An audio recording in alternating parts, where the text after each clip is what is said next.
Hola, ¿qué tal? Estamos una semana más en el despacho de Pedro Beltrán Abogados, en la avenida de Maisonave de Alicante, y desde aquí vamos a aprovechar hoy para presentarles lo último que ellos están trabajando aquí desde el despacho. No olvidemos que Pedro Beltrán es el presidente de la Asociación Europea de Abogados y que por tanto su labor se extiende mucho más allá de las fronteras, no solamente de Alicante y de España, sino también de Europa. Bueno, pues estamos hoy con Cecilia Santangelo, abogada del despacho de Pedro Beltrán, y con ella vamos a comenzar a hablar de ese congreso que se prepara en Ámsterdam y que a mí me gustaría que me contaras pues un poco su contenido y sobre todo empezar diciendo en qué fechas son, Cecilia. Bueno, Anabel, buenas noches, ¿qué tal? Bueno, realmente el congreso es ahora mismo, el día 10 y 11 de octubre, o sea que ya no queda prácticamente nada.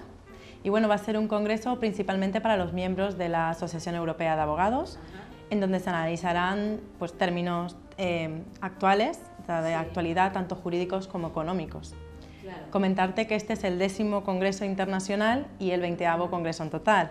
Bueno, es que no acabamos como quien dice, de llegar de México, de ese último congreso y ahora otro congreso que organizabais, y ahora de nuevo pues con las pilas cargadas y a Ámsterdam. Aparte, como sabes, cada vez que organizamos un congreso, también somos ponentes en el congreso. Claro. Y bueno, mi compañero Pedro Beltrán también dará una charla sobre la unificación de Europa para solucionar la crisis, como medio de solución de la crisis. Y bueno, yo ya te comentaré más adelante también de lo que voy a hablar.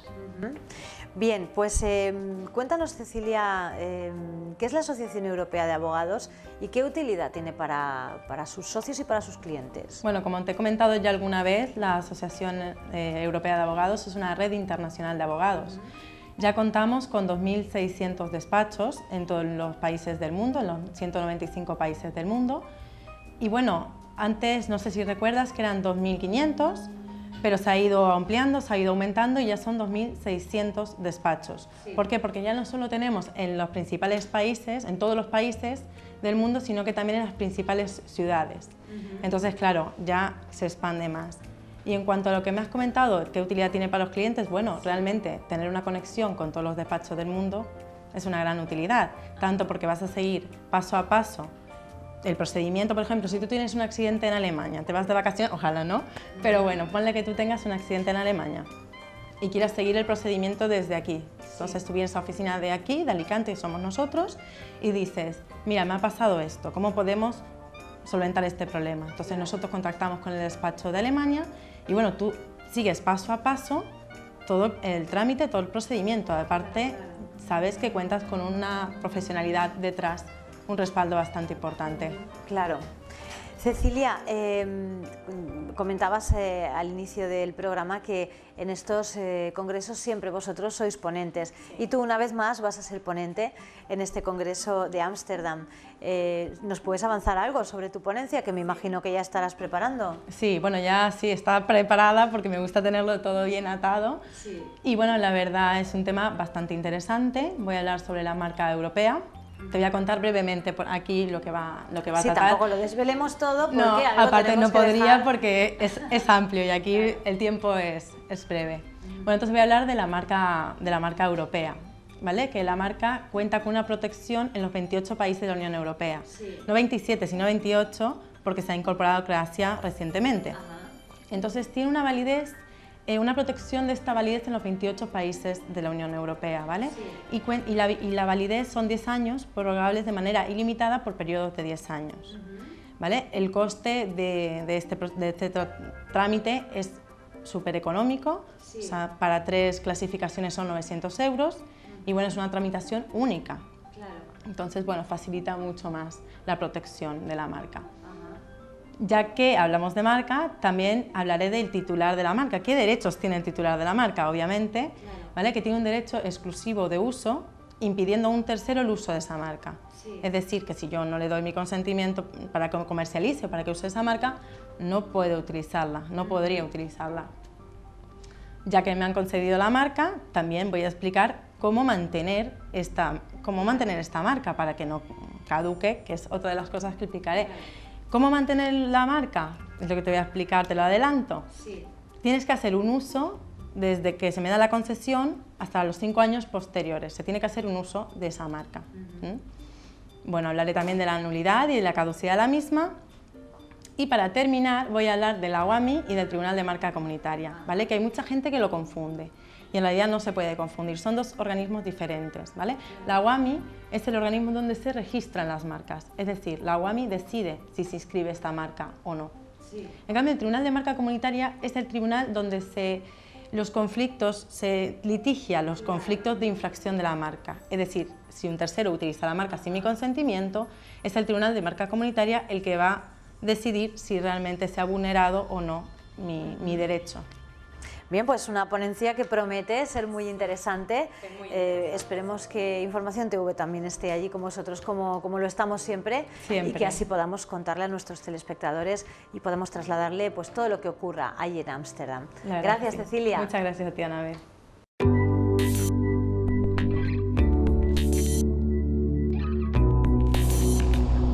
Pues como siempre, bueno, pues tenemos a Pedro Beltrán, abogado y además presidente de la Asociación Europea de Abogados. Él tiene mucho que decirnos y mucho que contarnos sobre este congreso, esta nueva aventura que va a tener lugar en Ámsterdam. Pedro, buenas noches. ¿Qué hay? Buenas noches, Anabel. Gracias una vez más por venir a nuestro despacho. Muchas gracias. Gracias a vosotros. Y bueno, Pedro, a mí me gustaría comenzar hablando de ese congreso. Decíamos una nueva aventura porque, como comentaba con Cecilia, acabamos prácticamente de llegar de México y ya estamos inmersos en la preparación, los preparativos de un nuevo congreso. En este congreso de Ámsterdam, ¿cuál va a ser la temática y en concreto cuál va a ser tu intervención? Sí, el Congreso de México tenía una orientación puramente económica de inversiones, era un congreso hecho para inversores en América. Este es un congreso diferente en el que nos vamos a centrar en la panorámica europea y concretamente en la unificación de Europa como medio de solución de la crisis económica. Mi ponencia se titula así: la unificación de Europa y el incremento de la productividad como medio para la solución de la crisis económica. Particularmente soy un convencido de Europa.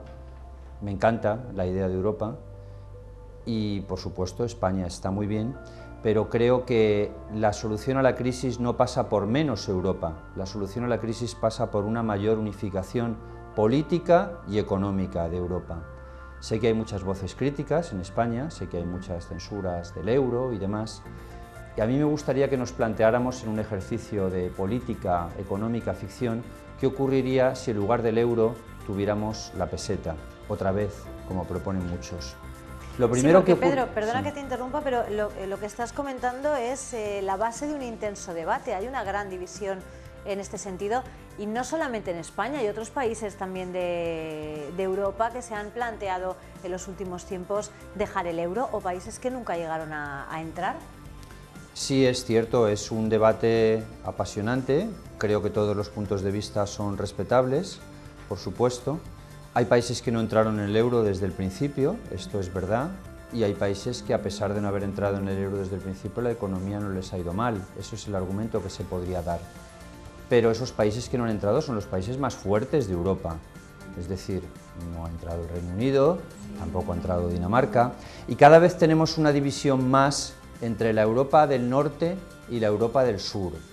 La Europa protestante y la Europa católica. El tema religioso tiene una gran influencia, no es tanto por la influencia que tenga hoy, sino por una evolución histórica en donde el protestantismo está ligado mucho más a una capacidad de trabajo más grande, a una valoración del trabajo, mientras que el catolicismo, desgraciadamente, no tiene esa vertiente o no ha dado tanto esa prioridad hacia el trabajo históricamente. La verdad, aunque resulta triste reconocerlo, es que los países del norte de Europa están funcionando mejor que los del sur. Tenemos el ejemplo de Alemania, tenemos el ejemplo de Suiza, tenemos el ejemplo de los países nórdicos, Suecia, Noruega, Finlandia. Cualquiera que viaje y compare lo que hay allí y lo que hay aquí, se encontrará una considerable diferencia. Y si eso lo llevamos no ya a viajes, sino a estadísticas, bueno, pues todavía más. Cuando hablas de lo que hay allí, Pedro, que no hay aquí, ¿a qué te refieres exactamente? Bueno, lo que hay aquí sobre todo es desempleo, para empezar. Lo que hay aquí se llama desempleo y se llama corrupción, que por eso no nos han dado los Juegos Olímpicos, que en opinión de muchos, menos mal que no nos los han dado, porque hubiera generado todavía quizás más corrupción con las facturas, hubiera sido costosísimo de mantener ese proyecto. Bien, eso es un tema diferente, pero lo que hay aquí es eso, desempleo del 27%. Suiza tiene un desempleo del 2,7%. O sea, estamos hablando de un 1000% menos. Ha sacado la cuestión de los Juegos Olímpicos.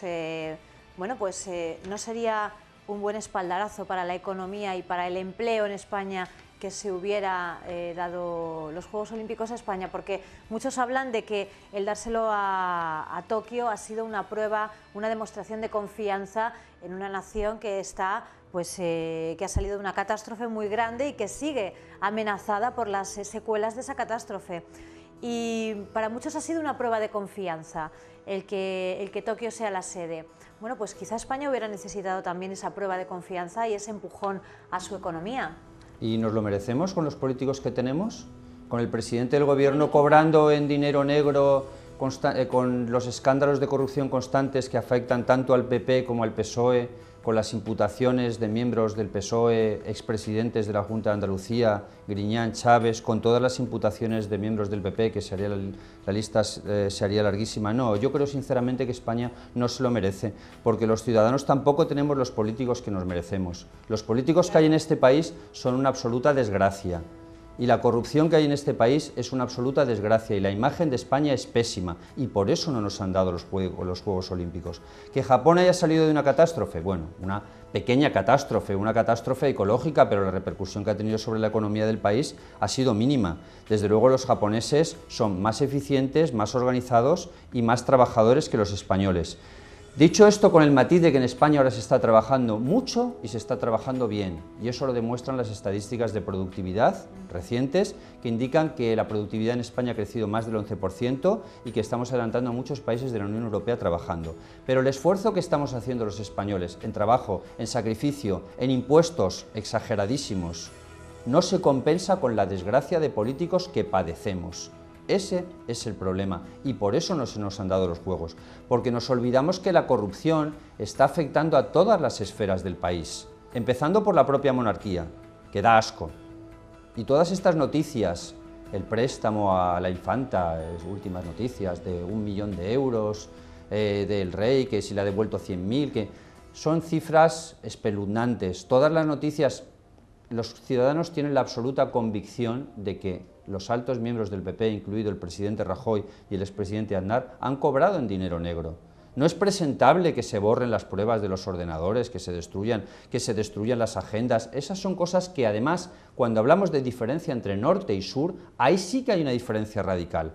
Porque aquí los políticos son políticos que son profesionales de la política. Hay mucha gente como Camps, que ha entrado en política con 20 años de edad, y que ahí están, y que ahí siguen. Y cuando pasan a otro puesto, Trillo, lo colocan de embajador en Londres. Chávez, no, ahora pasa también, lo colocamos a otro puesto como alta dirección en el PSOE, Griñán también exactamente lo mismo. Eso no es así. Un político tendría que ser una persona destacada, un profesional destacado, un economista destacado, un industrial, un empresario, sobre todo que pase claro que es una etapa, es una etapa, la política no puede ser una profesión, porque entonces el sistema está completamente corrupto. Si miramos los países que mejor funcionan, el número 1 es Suiza. Es una estadística muy reciente de estos días sobre competitividad y funcionamiento de los países. Decimos, no, la potencia económica, Estados Unidos, China, un momento, potencia económica a nivel mundial por la suma de sus ciudadanos. Evidentemente China es más potencia económica que Suiza, pero ¿el ciudadano chino medio vive mejor que el ciudadano chino suizo? Claro que no. Evidentemente en China hay 1.300 millones, en Suiza hay 9 millones de habitantes. Claro, la suma de la producción es mucho más alta, pero sin embargo en Suiza, por ejemplo, la corrupción es prácticamente inexistente. Porque además si hay algún caso se le da duro, no como aquí, que se alarga y no se sabe ya ni cuánto se termina porque los procesos judiciales se miden en años, no en meses. En Suiza no hay presidente del gobierno. ¿Quién es el presidente del gobierno? Si apenas salen las noticias. Los países que no salen las noticias son los que mejor están. En Suiza hay 7 ministros, se turnan año a año, un encargo puramente simbólico de presidente, pero la figura del presidente del gobierno no existe. Las decisiones importantes se votan y las menos importantes. Ahora, la última que se votó es por ejemplo, la música clásica obligatoria en los colegios en la educación, se vota. Hay que comprar 18 aviones MiG, se vota. Y eso es verdadera democracia, eso es democracia. No aquí autonomías creando más poderes, eso no es acercar al ciudadano. Y evidentemente la diferencia entre el norte y el sur es básica porque por un tema mínimo en Alemania, en Reino Unido, en los demás países del norte de Europa se dimite, pero aquí no se dimite. Aquí es impresentable que un político que esté imputado en un proceso judicial siga en su puesto, es que eso no tiene ningún sentido común, eso debería modificar la ley ya, pero no les interesa. El argumento será, es que si luego le absuelven, entonces, ¿qué ha pasado? Bueno, pues no ha pasado nada, otro ha cogido su puesto, no se hunde el mundo. Y si el Partido Popular quisiera solucionar sus problemas, lo que tendría que hacer es que todos los que están implicados en casos de corrupción dimitieran. Renovar completamente, no sé si les quedarán miembros, claro, renovar completamente y hacer nuevo todo el plantel del Partido Popular, incluida la presidencia del gobierno, que lo pueden elegir, puesto que tienen diputados en el Parlamento, y a partir de ahí seguir con un partido nuevo, porque es que si no, van a estrellarse, porque que la corrupción no se paga en las elecciones, esperemos que se pague, porque si vuelven a ganar, y vuelven a ganar por mayoría, ya va a llegar un momento en que dirá, da lo mismo, hagamos lo que hagamos, nos votan, lo seguiremos haciendo. De todas formas, Pedro, es que hagamos lo que hagamos, nos votan, el ciudadano lo tiene complicado en este momento, porque realmente la experiencia nos dice que ha habido grandes casos de corrupción y de engaño a la sociedad española por parte de los partidos que han estado del que gobierna, estoy completamente de acuerdo contigo. Entonces, ¿por qué en el PSOE claro, hay menos casos? Porque tienen menos parcela de poder. ¿Dónde ha habido casos en el PSOE? En Andalucía, pero es que en el PSOE también es escandaloso, claro, porque afecta a los dos expresidentes de la Junta de Andalucía, claro, que están también a punto de ser imputados, porque se ha abierto el proceso para la imputación con respecto a las dos.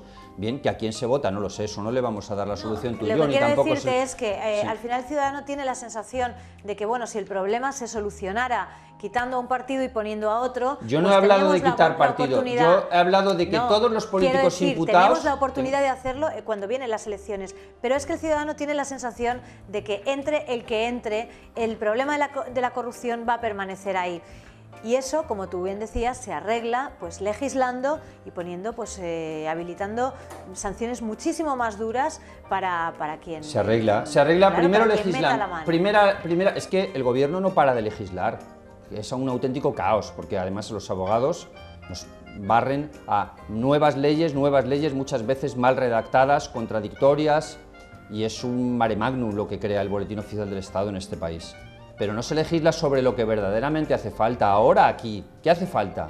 Una nueva ley. Cualquier político imputado por corrupción tiene obligatoriamente que dimitir, porque además estos políticos imputados están imputados por el Ministerio Fiscal. No nos olvidemos de esto, que es el propio Estado. Es que es absurdo. Si lo piensas es absurdo. Es un esperpento casi. El Estado está acusando, el propio Estado está acusando a políticos que forman parte del Estado, lógicamente. Y sin embargo, esos políticos que forman parte del Estado y están siendo acusados por el Ministerio Fiscal, en algunos casos apenas de 8 o 10 años de prisión, no dimiten, no tiene sentido. Es decir, primera ley, cualquier político imputado en un caso de corrupción tiene que dimitir. Segunda ley, cualquier político que esté salpicado en un caso de corrupción, las penas por corrupción, igual que han hecho con el terrorismo, tanto que hablamos con el terrorismo, pues hace mucho daño la corrupción. Es decir, las penas de corrupción se duplican. Cualquier pena de corrupción, por ejemplo, segundo artículo, no podrá obtener el beneficio de la remisión condicional de la pena. ¿Qué quiere decir esto? Que a los que condenen ingresen de verdad en la cárcel, porque si no vamos a ir tan mal como Italia, que Italia va peor que nosotros, le acabamos de pasar en prima de riesgo, pero que no sea el modelo, por favor, y que no sirva para justificarnos. Es que en Italia Berlusconi... No, perdón. No queramos eso de modelo. Miremosnos mejor en espejos como Alemania, Suiza, Reino Unido y no en ese. Entonces, que las penas por corrupción se cumplan íntegramente, cumplimiento íntegro de las penas por corrupción. Y tercera ley, dotar unos juzgados de muchos mayores medios, porque los procesos se eternizan y así no es posible terminar. Cuarto artículo de la ley, cualquier recurso contra una sentencia en un caso por corrupción de un político, la sentencia en un caso por corrupción de un político no suspenderá la ejecución de la pena. Porque sabes que aquí lo que ocurre muchas veces es que te condenan, luego recurres, y eso se va alargando y a lo mejor hasta que ingresas en prisión y luego que no te den el indulto, que ese sería el quinto artículo. de la ley que estamos improvisando aquí. Quinto artículo, prohibido el indulto a los políticos imputados por corrupción, porque si no tampoco vamos a ningún sitio. Bien, claro que se pueden tomar medidas para que esto vaya mejor, y eso no tiene que ver necesariamente con los partidos, porque en sí no es un problema tanto de los partidos como de las personas que están en esos partidos, y tendrían que presentar candidatos completamente limpios. Claro. En Rusia ahora han presentado al alcalde de Moscú un señor que está condenado a 5 años de prisión. Eso no puede ser, que veamos estos modelos, Rusia, Italia, con presidentes, no. El modelo tiene que ser otros sitios donde por cuestiones nimias se dimite. En Alemania dimitió recientemente la ministra de Sanidad simplemente porque hace 25 años, cuando tenía 24 años, plagió una tesis doctoral. Bueno, claro, es que eso aquí sería inconcebible. ¿Aquí de qué? Aquí nos reímos de eso. Sí. En Inglaterra dimitió el número 2 del Partido Liberal porque le puso los puntos, iba conduciéndole el coche y dijo que conducía a su mujer y no era verdad, y le puso los puntos a la mujer. Vamos, aquí, pero ¿de dónde se va a dimitir aquí de esto?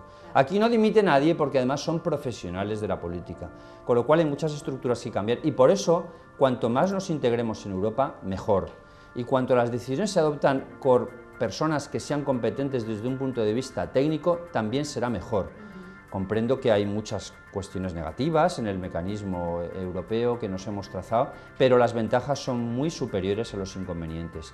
Y los grandes modelos nacen de la unificación, no de la división. Estados Unidos es un país creado, ahora tiene un único idioma, pero antes Nueva York está formado por holandeses, anteriormente había una colonia alemana muy importante, una migración irlandesa.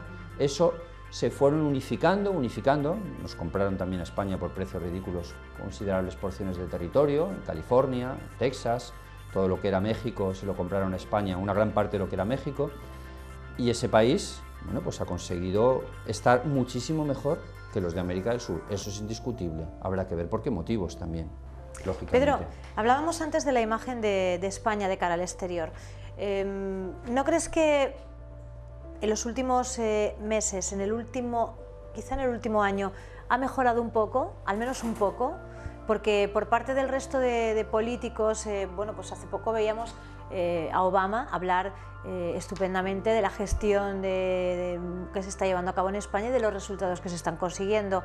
Angela Merkel también ha alabado últimamente, pues es quizá esa progresión que estamos haciendo, ¿no? Y no es que eso nos haga pensar que la recuperación está a la vuelta de la esquina, pero parece un síntoma que, bueno, pues que anima un poco, ¿no? No sé, yo no sé si soy tan optimista como tú, no se trata ni de ser optimista a lo mejor, ni de ser pesimista. Me parecen muy bien estas opiniones de Obama y Merkel con recetas económicas de austeridad completa. Yo no creo que el ciudadano perciba de que España está mejor. Las cifras macroeconómicas, bueno, no tienen a veces tanto que ver con la microeconomía. Es verdad otra vez que no vamos tan mal como Grecia, es verdad que acabamos de adelantar a Italia, como hemos dicho antes, en el tema de la prima de riesgo, pero aquí sigue habiendo problemas gravísimos de corrupción y de desempleo. Y el desempleo no empezará a reducirse hasta que la economía crezca a partir del 2%, porque entonces es cuando se reduce el desempleo. No basta crecer al 1% siquiera. ¿Cuándo se va a crecer al 2%? Si las previsiones anuncian que eso no ocurrirá en todo caso hasta el 2020, previsiones incluso del propio gobierno español. Yo creo que hay un problema endémico aquí de corrupción que hay que solucionar, del que también comentábamos antes. ¿Algo hemos podido mejorar en imagen? Relativamente, no lo sé, no tengo tan claro. Aunque sea que poco así. a poco, a mí me gustaría pensar que vamos hacia adelante en lugar de hacia atrás, como hemos ido, llevamos unos cuantos años. A base de unos años esfuerzos atrás, enormes de los ciudadanos. Por supuesto. Es decir, si vamos hacia adelante en grandes cifras macroeconómicas, y no creo que si los telespectadores que nos están escuchando aquí, a ver cuántos se hacen la pregunta de si han ido hacia adelante o hacia atrás en el último año, y me gustaría ver lo que responden en estadística. Yo creo que los ciudadanos, Pedro, se han dado cuenta, llegaron a un punto en que se dieron cuenta que nadie iba a ayudarles, que nadie iba a sacarles y que tenían que salir por ellos mismos, y ha sido en ese momento cuando quizá hemos tocado fondo, cuando hemos empezado a subir lentamente, pero yo quiero pensar que estamos subiendo lentamente. Trabajando mucho. Trabajando muchísimo. Pedro, se nos acaba el tiempo, hay que trabajar mucho en ese congreso de Ámsterdam, seguiremos bueno, pues dándole a los telespectadores de aquí a esas fechas noticias, y espero también pues que podamos contarles después lo que allí ha ocurrido. Muy bien, pues muchas gracias, Anabel, por venir a nuestro despacho. Gracias. Gracias a ti, como siempre. Nos despedimos, pero como les decíamos, seguiremos dándoles las últimas novedades sobre los preparativos de este congreso, y bueno, pues nos vemos como siempre aquí la próxima semana en el despacho de Pedro Beltrán Abogados. Hasta entonces.